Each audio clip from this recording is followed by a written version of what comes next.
upstream petroleum audit, SML was yet to deploy and implement its system to commence operations at the time of the KPMG review, and that activities toward implementation have been halted following the President's directive to suspend the performance of the contract. And 10, SML was yet to commence measurement audit of the minerals sector at the time of the KPMG review. On the back of their key findings, KPMG offered the following relevant resolution options by way of recommendations. First, they said the Consolidated Assurance Revenue Services contract signed in October 2023 presented complexities, including legal and cost value concerns that needed to be resolved. That if the contract is terminated, it could trigger specific financial obligations on the government of Ghana, GOG, and GRA as follows. A, liability to settle SML for services rendered but not yet paid. B, GOG and GRA are not entitled to a refund of any compensation already paid to SML, regardless of the termination clause. And C, if the contract is terminated without cause, GOG and GRA become liable to pay SML an equivalent of the fair value of SML's investment in the contract. If the contract is terminated, the investment claimed to have been made by SML should be validated. SML did not provide supporting documentation on its investment in the contract. KPMG appeared to favor orderly resolution based on systematic impact, cost to the state, sustainability, complexity, and deliverability, and public trust and implication as follows. In respect of upstream petroleum and minerals audit, we've taken our time to lay it out because these are very important. We'll come back to it in a minute. In respect of upstream petroleum and minerals audit, KPM recommended parliamentary approval should be sought to regularize the contract, that the contract should be subjected to a technical needs and value for money assessment to ensure that the services are justified and the fees are proportionate to and commensurate with the services rendered, and that MOF, GRA, and SML should conduct extensive engagement with relevant stakeholders to ensure awareness creation and stakeholder buy-in and alignment. Then in respect of transaction audit and external price verification, these services, partially delivered, require comprehensive review to assess their ongoing relevance, especially viewed in light of the implementation of the Integrated Customs Management System, ICUMS, which has portended a duplication of external price databases and research services provided by SML. That utilizing ICUMS capabilities for external price verification, the services provided by SML should be reassessed to optimize efficiency and adapt to evolving business dynamics. And in respect of downstream petroleum audit, based on the reckoning that SML had gained 4 years experience and had become more proficient, the contract price should be renegotiated, including consideration of shifting from a variable to a fixed fee structure. And finally, in respect of this matter, KPMG said consideration should be given to incorporating periodic monitoring and evaluation at least every 2 years to formally assess the performance of the components of the contract and related key performance indicators. Now, the OSP full investigation. Upon the conclusion of preliminary investigation, and upon the reckoning that the facts and circumstances of the case reasonably indicated that an investigation may be conducted to prevent or prosecute corruption or corruption-related offenses, especially in light of the KPMG report, which the OSP incorporated into its preliminary investigation, the special prosecutor, in pursuance of his mandate, assigned the case to authorized officers of the OSP for a full investigation. Our review of the KPMG report firmed up our opening of a full investigation on 3 main grounds. First, the major factual findings in the KPMG report tallied with our preliminary findings. Second, the KPMG report, much like our preliminary investigation, turned up more critical questions than answers, which required further investigation. Third, the KPMG audit's work and outcome differed significantly from the OSP investigation and likely outcome. Members of the press, while KPMG rightly identified the overall objective of its assignment as reviewing the work and activities of SML in relation to the contracts with the state and assessing the propriety of procurement and contracting processes as well as the appropriateness of cost value analysis in the performance of the contracts, the OSP's work in this case is a criminal corruption and corruption-related investigation of not just assessing the propriety and appropriateness of acts and activities in the context of the SML contracts, but also examining the criminal culpability or otherwise of implicated persons, which is wider in scope and outlook than the audit work of KPMG. Then again, while the OSP's preliminary findings accorded with the major actual findings in the KPMG report, the OSP found itself unable to agree with some major conclusions drawn by KPMG, especially in respect of accountability and value for money. The OSP investigation was concluded on 3 October 2025 after extensive surveillance, comprehensive review, and analysis of hundreds of relevant and related documents at MOF, GRA, and PPA, and digital and electronic review and analysis of thousands of relevant related documents and computer servers and hard drive components retrieved from 2 premises of SML at Osu in Accra and in Tema, and assets of SML at relevant depots, and the discovery and validation of electronic communication among the persons of interest, especially as a good number of the public officers involved did not use their official email addresses. The OSP conducted comprehensive interviews of 31 persons of interest in respect of the investigation. The identities of the interviewees are disclosed where necessary.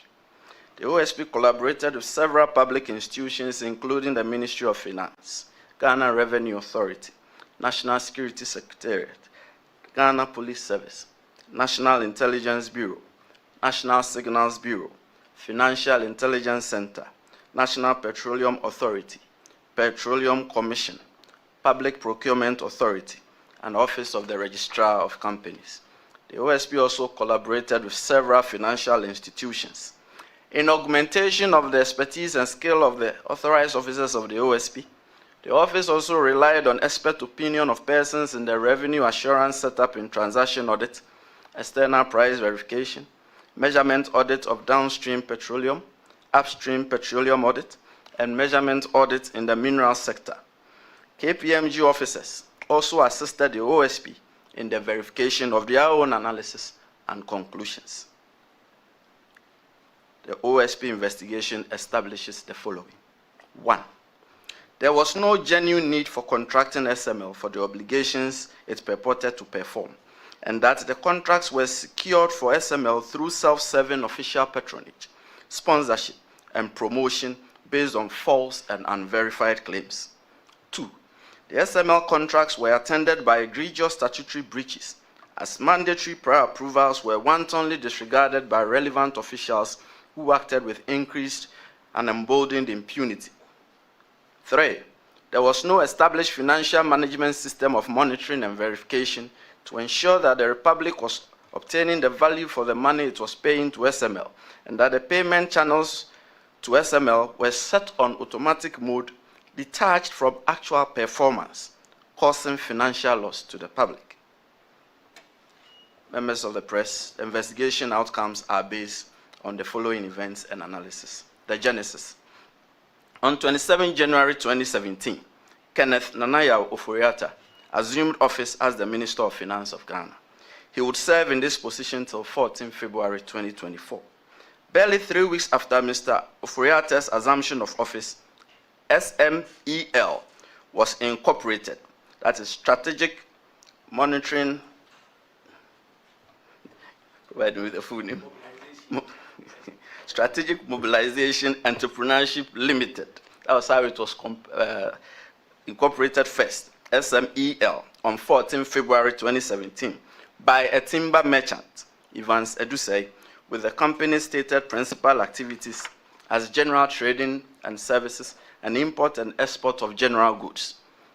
A little over 4 months after its incorporation, this company that had stated its services as trading services and import and export of general goods was presented to the PPA by the Commissioner General of the GRA, Emmanuel Kofinti, seeking approval to sole source SMEL as a service provider for enhanced classification, valuation, and risk management platform in the customs setup.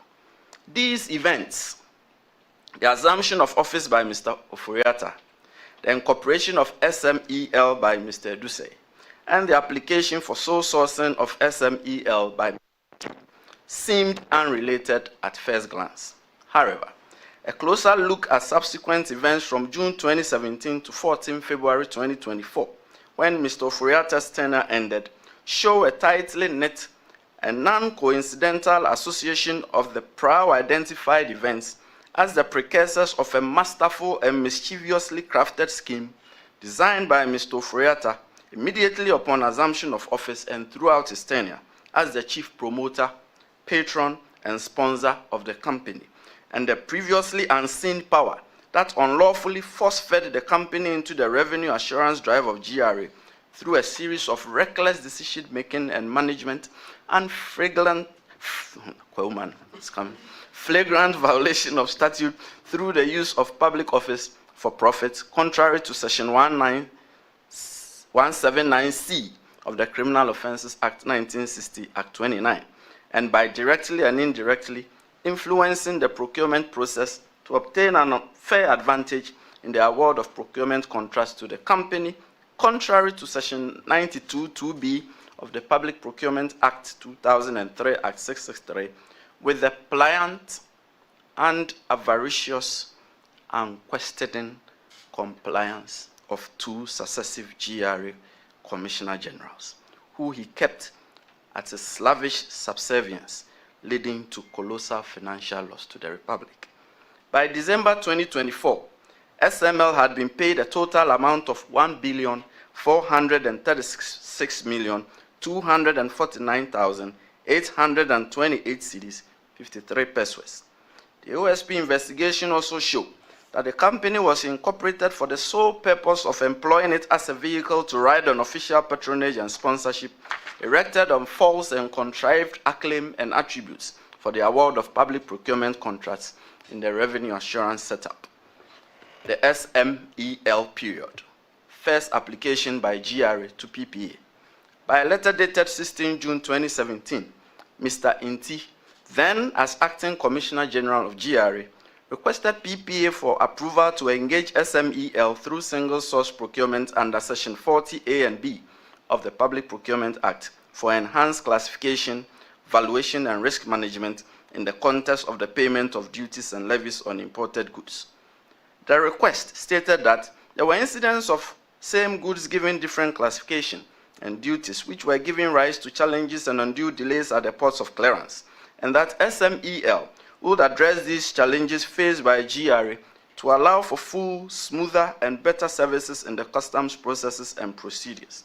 The request touted SMEL as having particular interest in providing effective and measurable solutions for the enhancement of government revenue, and that SMEL also enjoyed financial and technological backing from its investors, one of which was Cotecna SA, described as a multinational company well-versed in the business of inspection, testing, certification, and the provision of tailor-made information technology solutions.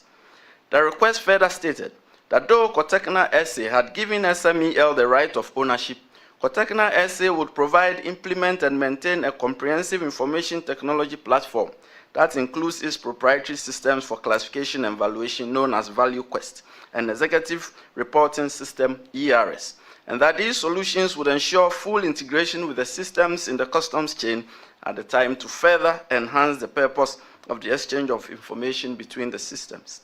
The request was most irregular and perplexing. It was simply unfathomable that a company which commenced business on 14 February 2017 would have attained the experience and track record that was advertised in the request by Mr. Inti, dated 16 June 2017, for the nature of the proposed assignment. SMEL did not possess the experience and know-how to engage in revenue assurance services on behalf of the Republic. That much was clear. And this obvious incredulity, which must have been prevailing on the mind of Mr. Inti, triggered an internal conflict in his own request, as Mr. Inti then promptly referred to the financial and technological backing of the supposed investors of SMEL. And from then on, the 16 June 2017 letter no longer sounded as a request to sole source SMEL, but a pseudo request to sole source Cotecna SA, a supposed investor of SMEL. The copious reference by Mr. Nti to Cotecna SA and its notable technological acclaim was merely a ruse to divert attention from the glaring incapacity of SMEL in an attempt to directly influence the procurement process to obtain an unfair advantage for SMEL, notwithstanding its lack of experience and technological capability. Indeed, GRA failed to submit any evidence of a partnership or investment agreement between SMEL and Cotecna SA. The request merely attached the profiles of the two entities and a letter of intent from Cotecna SA. Further, nothing in Section 40 of the Public Procurement Act, which governs single-source procurement, operated in favor of the attempt to sole source SMEL to engage in revenue assurance on behalf of the Republic. Therefore, it came as no surprise that by a letter dated 4 July 2017, PPA communicated its disapproval of the 16 June 2017 request by GRA. PPA was emphatic that SML had no proven experience in the business it sought to undertake. Further, PPA stated that the letter of intent by Cotecna SA did not establish any legally binding relationship between SMEL and Cotecna for the provision of the service, and that the company seeking to be considered for a contract must demonstrate an appreciable capacity and strength of its own, and possibly subcontract a portion to a qualified subcontractor or agent, which was absent in the case. Second application by GRA to PPA. Then followed a second and stranger and more perplexing request by Mr. Nti, still as Acting Commissioner General of GR, to PPA by a letter dated 1 August 2017, by which GRA applied for approval to sole source SMEL, and this time with Ghana Link. Cotecna was still in the picture somewhere. The request recited that SMEL had acquired a software for the classification, valuation, and risk management, that is CVRM platform from Cotecna SA, and that SMEL had agreed to enter into a partnership with Ghana Link, a renowned local inspection and verification service provider, to provide the necessary support services for the implementation of the platform for GRA. A request further stated that in the partnership agreement, SMEL will provide a CVRM platform, while Ghana Link will provide external verification services using an appropriate platform, and that Ghana Link would also provide monitoring and supervision of customs valuation to ensure that the appropriate values were applied. The tone and tenor of the content of his own application should have portended pause and reflection on the part of Mr. Nti. In effect, he was stating that SMEL did not possess the requisite experience and track record, and no appreciable capacity and strength of his own. Yet, he was actively urging SMEL on PPA for approval merely 6 weeks after the PPA disapproval on the same ground. This was not reasonable persistence. It was a deliberate attempt to manipulate the procurement process, introduce a redundant private actor, and distort the facts and create a backdoor entry for SMEL into Ghana's revenue assurance architecture. This time, PPA did not even bother to respond, as the circumstances surrounding SMEL's lack of capacity and track record had not changed from the time of the rejection of the first application. Even more troubling was the fact that these CVRMs were being carried out by customs officers through the National Single Window Platform. Excuse me.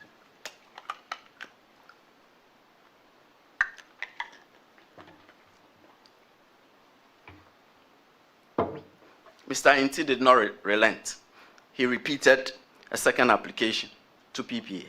Seeing that PPA had not responded to the second GRA application 6 weeks after the request was transmitted, and the powerful behind-the-curtain chief promoter, patron, and sponsor of SMEL, Mr. Ofori-Atta, was insistent on pushing the company into revenue assurance space through Mr. Nti. Mr. Nti repeated the second application by GRA to PPA for the sole sourcing of SMEL and Ghana Link by a letter dated 14 September 2017, which was almost word for word with the 1 August 2017 request. PPA certainly had had enough by this time, and it responded by a letter dated 29 September 2017, and rejected the second repeated GRA request. PPA forcefully stated that that SMEL has still not shown any proven capacity in terms of experience and provision of similar assignments intended to be undertaken under the proposed joint venture agreement with Ghana Link. PPA also noted that the relationship between SMEL and Ghana Link did not provide the needed joint capacity to undertake the assignment, since SMEL would not be responsible for the bulk of the assignment by GRA's requirements. PPA signed off by stating that the reapplication by GRA did not address SMEL's lack of capacity in respect of the assignment. PPA did right in our estimation on all accounts on this matter up to this point. And with this, SMEL was blocked from the revenue assurance drive of GRA, or so it seemed. Now, SML. Following these setbacks, a simple but clever second plan was implemented to ensure that the company will certainly be awarded public procurement contracts for revenue assurance, come what may. On 22 November 2017, Strategic Mobilization Enhancement Limited, that was escaping me, SMEL, changed its name to Strategic Mobilization Ghana Limited, SML. Only the name changed. Everything else remained the same, including personnel and lack of expertise and capability. By a letter dated 30 November 2017, Mr. Eduse, the timber merchant, informed GRA of the name change while reserving the binding and full effect of all prior transactions. 7 months after the name change, GRA and MOF commenced the unlawful award to SML of a string of specialized revenue assurance public procurement contracts running into late 2023 in respect of transaction audits and external price verification, downstream petroleum, upstream petroleum,